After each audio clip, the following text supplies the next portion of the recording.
ओम नमो भगवते वासुदेवाय। ओम नमो भगवते वासुदेवाय। ओम नमो भगवते वासुदेवाय। नारायणो नमस्कृत्यं नरं चैव नरोत्तमं देवीं सरस्वतीं व्यासं ततो जयमुदीर्नष्टप्रायुष नित्यं भागवत सेवया भगवती उत्तम श्लोके भक्तिर्भवति शुभं करोति वाचान भङ्गुं लङ्घयते हिरमित्कृपातमहं वन्दे श्रीगुरुदीनतारिणं परमानन्दमाधं श्रीचैतन्येश्वरम् ओम अज्ञानतिमिरान्धस्य ज्ञानागणशलाकया चक्षुन्मीलितमेन तस्मै श्रीगुरुवे नमः।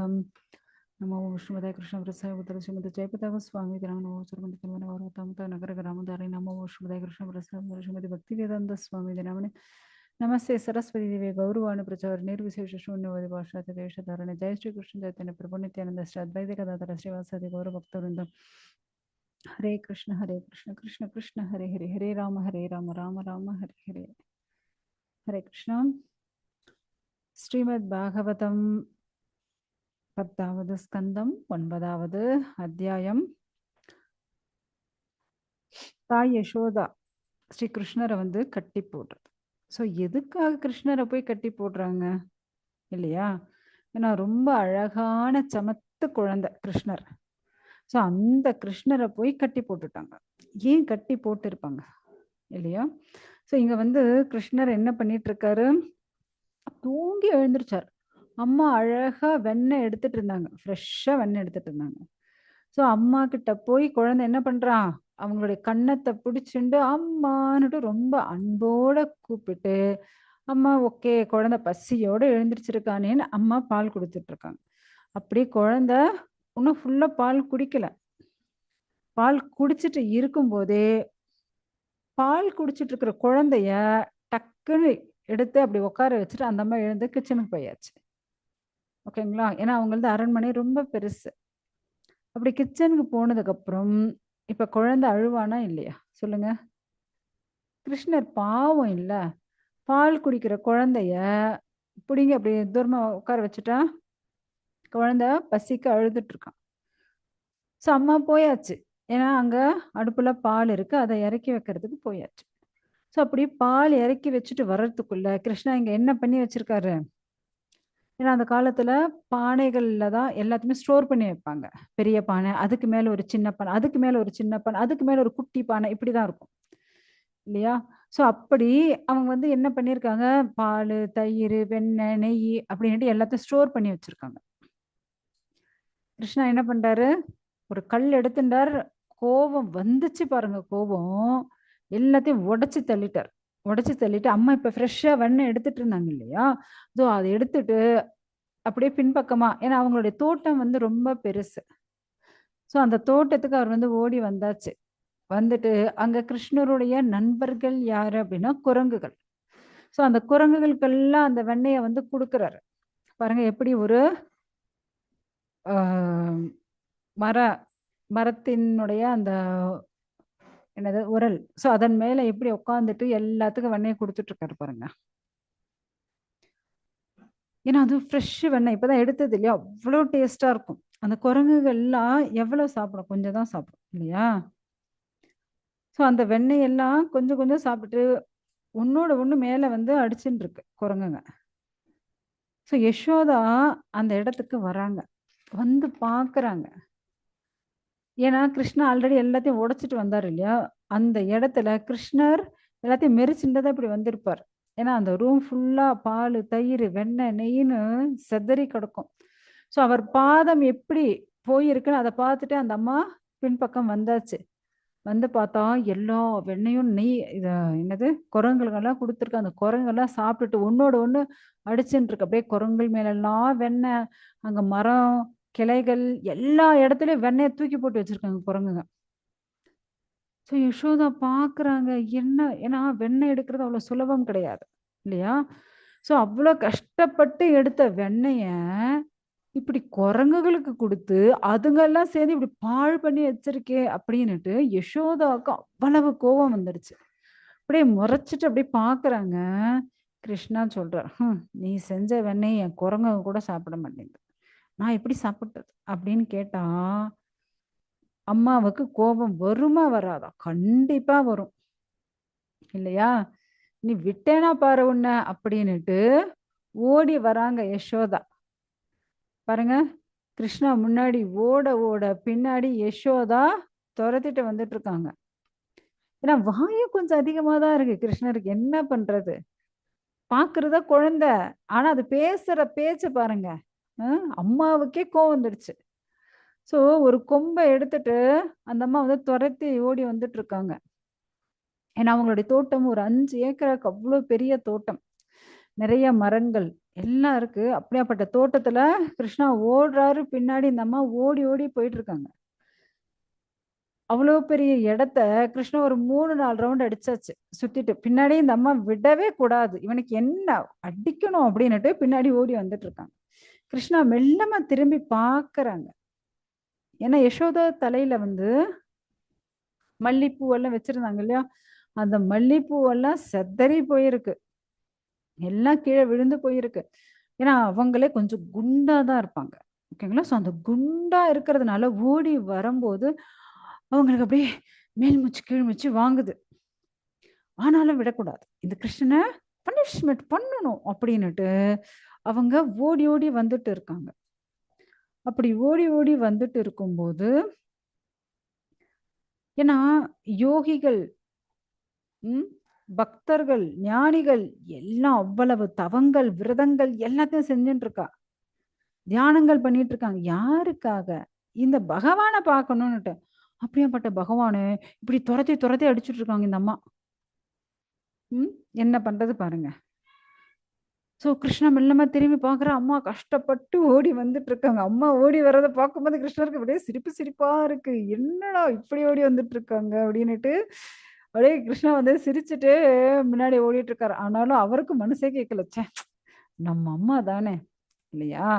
ஸோ அவங்க இவ்ளோ கஷ்டப்பட்டு ஓடி வந்துட்டு இருக்காங்க. அவங்களால முடியாம வேற ஓடி வந்துட்டு இருக்காங்க. மூச்சு வாங்கிட்டு ஓடி வந்துட்டு இருக்காங்க. ஆனாலும் நீ விடக்கூடாது அப்படின்னு. அதனால கிருஷ்ணரே பாவம் பார்க்குறாரு. போனா போகட்டும் விட்டுறலாம். இல்லையா? அப்படின்னுட்டு அவர் வந்து கொஞ்சம் மெல்லமா ஓடுறாரு. ஓடும்போது யசோதா இன்னும் கொஞ்சம் வேகமா ஓடி வந்து கிருஷ்ணர புடிச்சாச்சு. புடிச்ச உடனே அந்த கொம்பால கிருஷ்ணர 2 போடணும் அப்படின்னு அப்படியே கொம்ப உயர்த்துறாங்க. அவ்வளதான். அடிக்கவே இல்ல. அடிக்காத முன்னாடியே கிருஷ்ணர் அப்படியே பயந்து போய் தேம்பி தேம்பி அழறாரு. ஆக்சுவலா எல்லாரும் பயப்படுறது எதுக்காக? மரணத்துக்காக. அந்த பயமே ரூபமா இருக்க அவனே இங்க வந்து கிருஷ்ணர பார்த்தா பயந்து போயிடுவான். அப்படியாப்பட்ட இந்த கிருஷ்ணன் என்ன பண்றாரு? பயத்துக்கே பயத்த குடுப்பாரு இவரு. இவரு பயந்த போல ஆக்டிங் பண்றாரு. ஐயோ! அம்மா என்ன அடிக்காதீங்க அப்படின்னுட்டு அப்படியே ஆக்டிங் பண்ணி அழுது. நாங்க ஏற்கனவே நம்ம ஆளு கொஞ்சம் கருப்பு. இல்லையா? இதுல வேற அந்த அம்மா நல்லா கண்ணுக்கு மையெல்லாம் தீட்டி விட்டு வச்சிருக்கு. ஸோ நம்ம கருப்பு குட்டி என்ன பண்ணுது? அழுது கண்ண கசக்கிண்டு அழறதா இல்லையா? ஸோ அந்த கண்ணீரோட அந்த மை வந்து கரைஞ்சு வந்துன்ருக்கு. ஸோ அத பார்க்கும்போது யசோதாக்கு மனசே உடைஞ்சு போச்சு. ஐயோ! என் குழந்தை பயந்துட்டானோ என்னவோ தெரியலையே! இந்த கொம்ப பார்த்துட்டு என் குழந்தை பயந்துட்டான் போல் இருக்கு அப்படின்னு அந்த அம்மாவுக்கு மனசு அப்படியே பதறி போயிடுச்சு. குழந்தை இப்படி கண்ல அடிக்கவே இல்ல. சும்மாவே தேம்பி தேம்பி அழுதுட்டு இருக்கு அந்த குழந்தை. ம். தண்டிக்காத முன்னாடியே இவ்வளவு ஆக்டிங். ஆக்டிங்ல நம்பர் 1 நம்மால தான். இல்லையா? ஸோ அப்படியே அப்படியே அழுதுன்னு இருக்காரு அவரு. ஸோ அவர் அழறத பார்த்துட்டு இந்த அம்மா கொம்ப கீழ போட்டுச்சு. போட்டுட்டு எவ்வளோ சக்தி வாய்ந்தவர் அந்த பகவான். அவரே பயந்து அழறா மாரி யசோதா பண்ணி வச்சுட்டாங்க. ஆனா யசோதா கிருஷ்ணர் மேல இருந்த அந்த தாய் பாசத்துல, ஐயோ! என் குழந்தை பயந்துட்டானேன்னு அந்த கொம்ப போட்டுட்டு ஆனாலும் இவனுடைய குறும்புத்தனத்துக்கு ஒரு எல்லையே இல்லாம போயிடுச்சு. ஆனாலும் இவன ஒரு பனிஷ்மென்ட் குடுத்து தான் ஆகணும். அடிக்கக்கூடாது. அடிச்சா குழந்தை வலிக்கும். அதனால அடிக்காமல் ஏதாவது ஒரு பனிஷ்மென்ட் குடுக்கணும் அப்டின்ட்டு அந்த அம்மா இப்டி அப்டி பார்த்துன்னு இருக்கா. பார்த்துன்னு இருக்கும்போது அங்க ஒண்ணும் இல்ல. பகவான் யாரு? ஆதியும் அந்தமும் அற்றவர். நமக்குள்ளும் இருக்கார், நமக்கு வெளியும் இருக்கார். ஸோ அவர் இல்லாத இடமே கிடையாது. அனைத்து இடங்களிலும் நீக்கமற நிறைந்திருப்பவர். ம். கடந்த காலம், நிகழ்காலம், எதிர்காலம் அப்படின்னு 3 காலமும் இவருடைய கட்டுப்பாட்டுல தான் இருக்கு. நமக்கு தான் காலம். ஆனா பகவானுக்கு காலம் எல்லாம் ஒண்ணுமே கிடையாது. எல்லாத்தையும் கட்டுப்படுத்தக்கூடிய எஜமானர் அவர். அப்படியாப்பட்ட பரிபூரணமான புருஷோத்தமன் அவர். எல்லா காரணங்களுக்கும் காரணமானவர். ம். கோடான கோடி பிரம்மாண்டங்கள் அவருடைய ஒரு வேர்வை துளையிலிருந்து அவ்வளவு பிரம்மாண்டங்கள் வெளியே வருது. அப்படியாப்பட்ட அந்த பகவான யசோதா இந்த பாடுபடுத்தின்னு இருக்காங்க. அவரை இவ்வளவு நேரம் விரட்டி விரட்டி பிடிச்சு இப்ப என்னன்னா அவரை அழைய வச்சாச்சு. அது போதாத குறைக்கு இப்ப கட்டியும் போட போறாங்க. இன்னும் பனிஷ்மெண்ட் கொடுத்தாகணும் அப்படின்னுட்டு அவரை கட்டி போடுறத முயற்சியும் பண்ணிட்டு இருக்காங்க. பாருங்க. ஆக்சுவலா ஞானிகள், யோகிகள், பக்தர் யாராலையும் பகவானை புரிஞ்சிக்கவே முடியாது. பிடிக்கவே முடியாது. அந்த பகவான் இப்ப மனித குழந்தையா இங்க எதிர நிக்கிறார். தாய் யசோதை என்ன நினைச்சுண்டாங்க, இவன் என் குழந்தை அவ்வளவுதான். நீங்க என்னதான் போய் இவர்தான் பகவான் அப்படின்னு என்ன சத்தியம் பண்ணி சொன்னாலும் இருந்தா இருந்துன்னு போட்டோம். ஆனாலும் இவன் என் குழந்தை அவ்வளவுதான் அப்படின்னுட்டு மர உரல்ல பிடிச்சு இவரை கட்ட போறாங்க. ஓகே. சோ அப்படி கட்டலாம் அப்படின்னு முயற்சி பண்ணும்போது என்ன ஆகுறது அப்படின்னா கயிறு சின்னதாகுது. கட்ட கட்ட என்ன ஆகுது, கயிறு சின்னதாயிட்டே இருக்கு. சரின்னுட்டு இன்னும் இருக்கிற கயிறோட முடி போட்டு கட்டினாலும் தன்னால கயிறெல்லாம் சின்னதாகுது. ஏன்னா 2 இன்ச்சு கம்மியாகுது. எக்ஸ்ட்ராவா கயிறு இருந்தாதான் நம்ம முடி போடுறதுக்கு இல்லையா? ஆனா கயிறெல்லாம் சின்னதாகி முடியே போட முடியல. சோ அக்கம் பக்கம் இருக்கக்கூடிய கோபியர்கள் அவ்வளவு ஒரு சந்தோஷம். ஏன்னா இப்படியாப்பட்ட நல்லவங்க எல்லாம் நம்ம வீட்டு பக்கத்துல இருக்கணும். ஏன்னா ஒரு சின்ன குழந்தை, பால் குடிக்கிற குழந்தை, அந்த பால் குடிக்கிற குழந்தை கட்டி போடுறதுக்கு அவங்கெல்லாம் அவங்க வீட்ல இருந்து கயிறுகள் எடுத்துட்டு வந்து குடுக்குறாங்க. எவ்வளவு நல்லவங்க பாருங்க. சோ யசோதை ஏன்னா அந்த கயிறெல்லாம போட்டு முடி போட்டு கட்ட முயற்சி பண்றாங்க. அப்பவும் அந்த கயிறெல்லாம் சின்னதாயிட்டே போகுது. ஏன்னா அந்த கோபியர்கள் விடக்கூடாது. இன்னைக்கு எப்படியாவது இந்த கிருஷ்ணனை யசோதை பனிஷ்மெண்ட் கொடுத்தே ஆகணும், கட்டி போட்டே ஆகணும் அப்படின்னுட்டு என்ன பண்றாங்கன்னா அவங்க ஜடையில அந்த காலத்துல ரிப்பன் எல்லாம் வச்சுட்டு இருப்பா இல்லையா? அந்த ரிப்பன் எல்லாம் கட்டி கொடுக்குறாங்களாம். பாருங்க இப்படியாப்பட்ட நல்லவங்க ரொம்ப ரொம்ப முக்கியம் இல்லையா? சோ கிருஷ்ணரை கட்டி போடுறதுக்கு ரிப்பன் எல்லாம் கழட்டி கொடுக்குறாங்க. சோ அதையெல்லாம் முடி போட்டாலும் தன்னால எல்லாம் சின்னதாயிட்டே இருக்கு. எதுக்காக இவங்க இப்படி பண்ணிட்டு இருக்காங்க? ஏன்னா கிருஷ்ணர் அவங்க வீட்டுல போயும் என்ன பண்றாராம், வெண்ணையே திருடுறார். அவங்க ஏதாவது கேட்டா அவங்க குழந்தையை கிள்ளி விட்டுறது. அப்புறம் அவங்க பசுமாடுக்கு பால் கறக்கலான்னு போய் உட்காந்து பால் கறக்கும் போது கண்ணுக்குட்டிய அவுத்து விட்டுறது. அதே போல அவங்க வீட்டுல செஞ்ச அந்த வெண்ணெய் இருக்கும்போது அந்த வெண்ணெய போய் திருடி அவர் மட்டும் சாப்பிட்டா பரவாயில்ல, அங்க இருக்கிற குரங்கெல்லாம் கூப்பிட்டு போய் வீட்டையே நாசம் பண்றது. சரி, கீழே இருந்தா தானே இவன் வெண்ணெய் திருடுறான் அப்படின்னுட்டு கொஞ்சம் மேலே எங்கேயாவது உரியில கட்டி வச்சா அப்பையும் ஏதாவது உரலு, ஏணி அது போல ஏதாவது ஒண்ணு போட்டு மேலே ஏறி அந்த வெண்ணெயை திருடி மத்தவங்களோட சாப்பிடுறது. சரி நம்ம மேல வச்சாதான் இந்த பிரச்சனை, எனக்கு கீழே வச்சா எடுத்து விடுறான். சரி மேல வச்சாலும் எடுத்து விடுறான். இருட்டு அறையில எடுத்துட்டு போய் வச்சுடலாம் அப்படின்னுட்டு இருட்டு அறையில எடுத்துட்டு போய் வச்சுடுறாங்க வெண்ணைய. கிருஷ்ணா சும்மா இருக்காரா? கிடையாது. அப்பவும் உள்ள போய் அந்த வெண்ணெயை எடுத்து சாப்பிடுறது. ஏன்னா அவர் தான் அவ்வளவு ஜுவல்ஸ் போட்டு இருக்காரே. ஏன்னா அவ்வளவு ஆபரணங்கள் யசோதா அப்படி அலங்காரம் பண்ணி வச்சிருக்காங்க. சோ நேரா உள்ள போய் அந்த வெண்ணெயெல்லாம் எடுத்து சாப்பிட்டுட்டு வந்துடுறார். ஏதாவது கேட்டா இப்படி மலமூத்திரம் பண்ணிட்டு வந்துடுறது. கொஞ்சம் நஞ்ச சேட்டை இல்ல, கொஞ்சம் அதிகமான சேட்டை தான். என்ன பண்றது? சோ இப்படி பண்ணி விட்டுட்டு வந்துடுறார். அதனாலதான் மற்ற பெண்கள் வந்து கம்ப்ளைண்ட் பண்ணாலும் யசோதா வந்து ஒண்ணுமே தண்டிக்கவே இல்ல.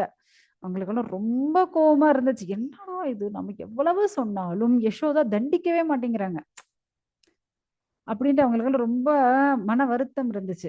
அதனால இப்ப யசோதாவே பனிஷ்மெண்ட் கொடுக்க கட்டின்னு இருக்கா. நம்ம ஹெல்ப் பண்ணணும் இல்ல இல்லையா?